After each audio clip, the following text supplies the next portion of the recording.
Hello, this is Kathleen of Grosgrain, and today we're going to be making your very own DIY headboard for your bed. My bed is a king-size bed now, so it's going to be a very giant headboard. I'm a little bit afraid about what that will mean for this project, but go ahead and see how it goes. First off, I want to buy the plywood. Now, I don't recommend getting anything larger than, what is this? Looks like an 3/8, I'd say. Let me go measure. Alright, since I'm working with power tools and getting on my knees, I'm wearing my relaxing clothes today, sweatpants, and that's what I recommend when doing a project like this. Nothing like, even I think jeans are uncomfortable sometimes, so sweatpants all the way. Now for this project, I'm going to be making not a square top headboard, but it's going to have inverted round edges on the side like this.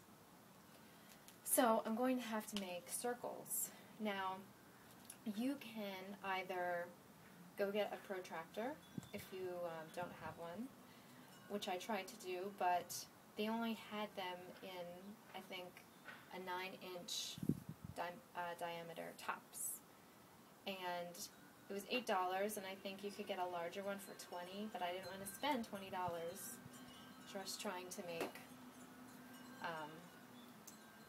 half circles, quarter circles, into my headboard. I thought that was ridiculous. So what I'm going to do is something that anyone can do if they don't have a protractor, and I don't think I had a protractor since 2nd grade, so I'm guessing you probably don't either.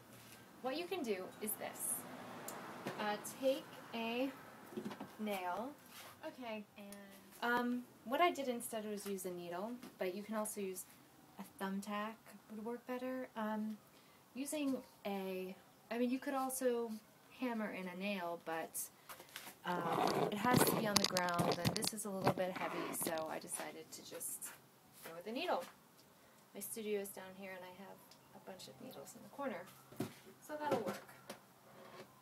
So what you want to do then is, after you put your needle in, take a piece of string and tie one end to the needle, or thumbtack, or nail, or whatever you're using, and then tie the other end to the pencil. And what you want to remember is, however wide you want your diameter to be, or I should say radius, however wide you want your radius to be is how wide you should make your string from the needle to the pencil.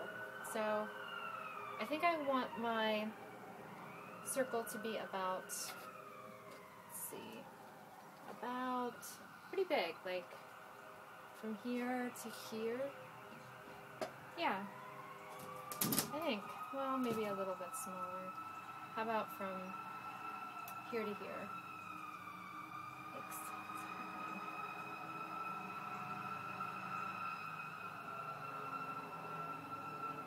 Okay, so now I tied my pencil. And you want to keep the same measurement for the other side as well, because obviously you don't want two circles that aren't exactly the same.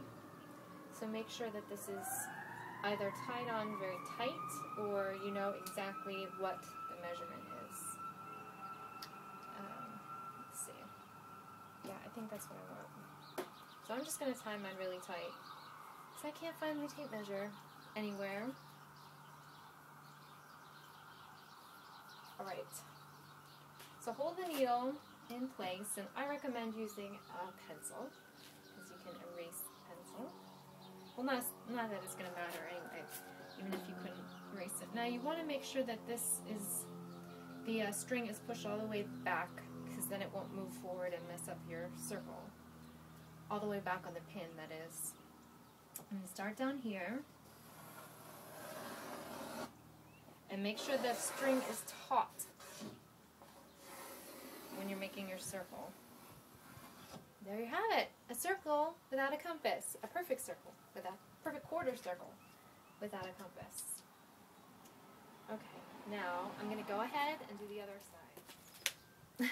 Another thing you want to keep in mind is that when you are making the circle, you don't want to move your pencil while you're making it, because that is definitely going to skew your circle. You have to keep your wrist very tense and straight so that when you're curving along, you're not wiggling your pencil. Just keep it very straight and taut, like this, and it should work. Alright, so here it is, the finished cutout. I used a jigsaw, and I just traced along my pencil line.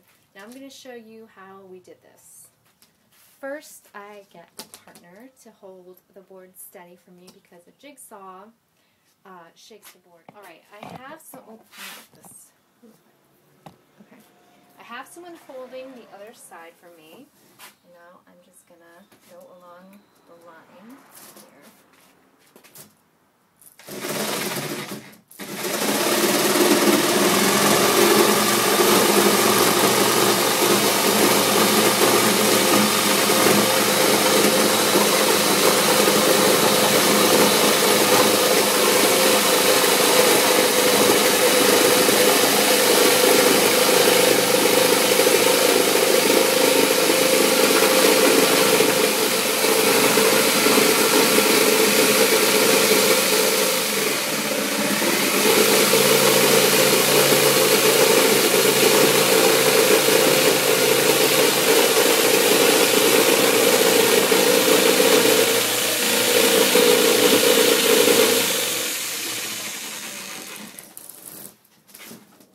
Now that you have your board cut, what you want to do is attach the foam to the board.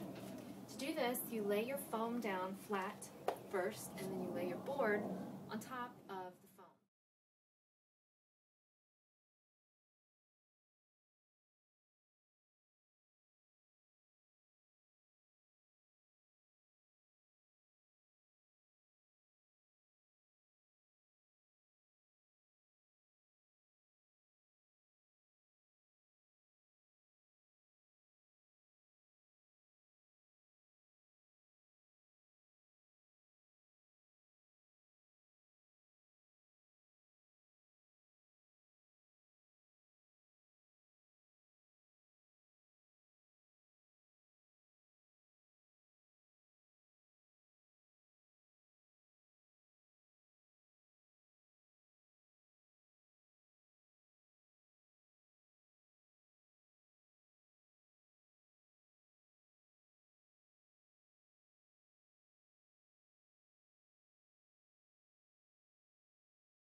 Alright, once you have all of that done, you should take your foam and put it on top of your board like I just did.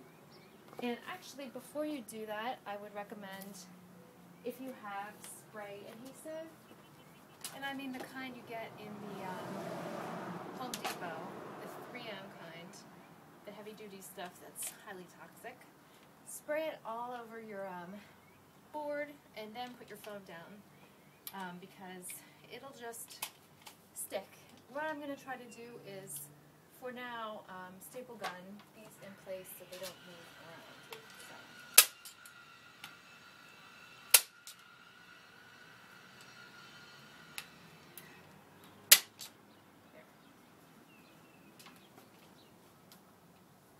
I don't want to make too many staples, just enough so that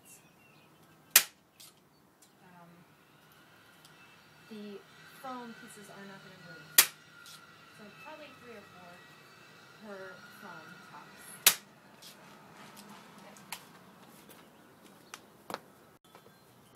Alright, now that you've done that, you want to take your foam batting and lay it over top.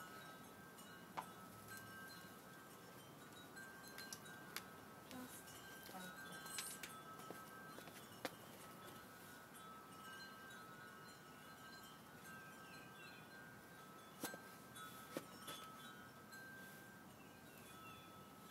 And you want just enough so that you have about 5 inches to fold over and staple gun into place on the top and the sides and the bottom 5 inches over. Alright, once you have your batting down, I made 2 staples so it's staying at least relatively in place.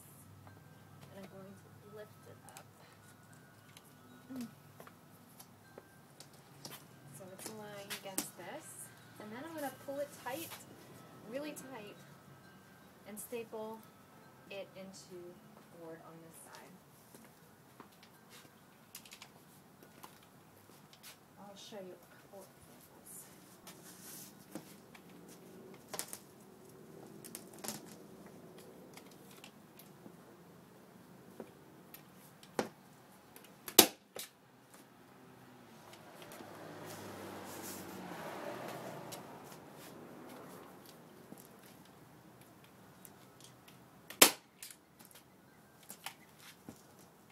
When you're going around the edges here, you just want to make sure they're really tight so that, sorry, can't see, really tight so that the shape of the arch or